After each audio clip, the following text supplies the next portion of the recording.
Good evening, Yvonne Yong with ABC News. From midnight tonight, Victoria will be back in lockdown for 5 days after the discovery of at least 3 new cases who attended the MCG on Saturday. Premier Daniel Andrews says he was left with no choice and now is not the time for dawdling. The state will revert to the same settings as last month's lockdown. It's expected schools will switch to remote learning as well. The regional areas not affected by the outbreak may have their restrictions lifted as soon as it's safe to do so. Here we go again. The Chief Health Officer and the Public Health team have recommended to me and my Cabinet colleagues that we lock Victoria down. The 5-kilometre radius is back and there are only 5 reasons to leave your home as Victoria enters its 5th lockdown. These cases started in New South Wales, but I'm determined that they'll end here because we will put this out with the help of every single Victorian. The rules are the same as last month's lockdown. Retail is closed and online learning is back. If you were authorised to work then, you will be authorised to work now. If you were closed then, you will be closed now. The strict measures enforced after transmission between strangers at the MCG. The fact of the matter is that it is moving so fast and it's so infectious. A man in his 60s who lives at the Ariel Apartments in Maribyrnong is believed to be the source of 3 other infections in the MCC Members Reserve at the Carlton-Geelong AFL match on Saturday night. They weren't sitting together. Struck it pretty well. Boy, knows it. You cannot strike it any better than that. MCC members have been urged to get tested. Whatever you're doing at the moment, stop doing it. Please come and get tested so we can get that information and get you safe and secure. One of those cases is a grade 4 student at St Patrick's Primary School in Murrumbina in Melbourne's southeast.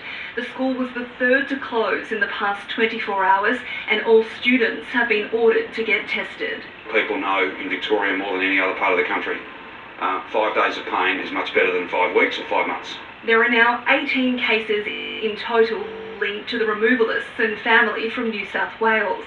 In the past 72 hours, contact tracers have identified more than 70 exposure sites and 6,500 close contacts are in isolation. But as fast as they're moving, they're just keeping pace with this virus.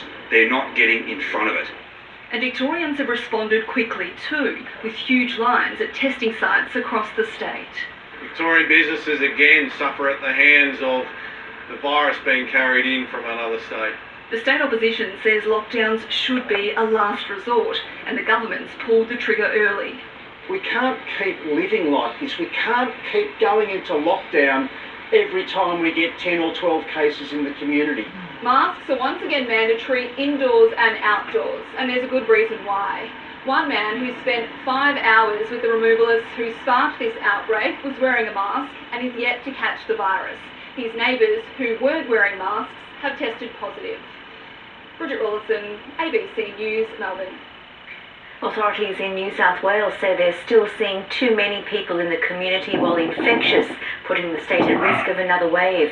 The 65 cases recorded there today was the lowest Sydney has seen in 4 days, but the state's Premier has warned that they're in uncharted waters because of the rapid spread of the Delta variant. بس أكيد لو كنت هلا أنا أخذ الفاكسين يمكن ما كنت هون. A cautionary tale from the COVID ward. Khalid Al-Masri is a father of 4, aged in his 40s. Pondering how this could have been prevented. صعب كثير.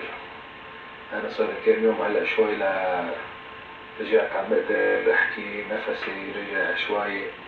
GP Jamal Rifi published the video with permission.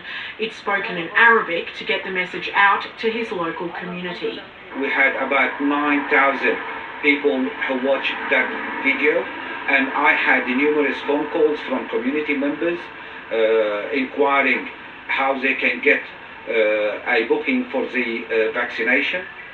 Today's 65 cases for New South Wales is the 3rd straight day under 100. But the number of cases who've been infectious in the community is remaining consistently high. That number needs to be 0 or close to it for the lockdown to end. And at this stage, the government maintains restrictions don't need to be tightened to help achieve it. But worrying authorities is that people with COVID symptoms are going to their doctors or pharmacies, and the government is continuing to refuse to define what is essential work. Why not tighten that though? Victoria did it very successfully, and you're saying... No, they didn't. Infections are taking place in hospitals too. Some staff from Liverpool Hospital have been forced into isolation, and a nurse from Westmead's COVID ward caught the virus despite wearing protective gear. It's pleasing that Westmead nurse was fully vaccinated and didn't have any symptoms. But we know the vaccines are highly effective in protecting against severe disease. Liverpool ambulance station is now being deep cleaned after 3 paramedics caught the virus. One was already in isolation after coming into contact with a COVID positive patient. Kathleen Calderwood, ABC News, Sydney. With lockdowns continuing, the Prime Minister has once again increased the financial support being offered by the federal government.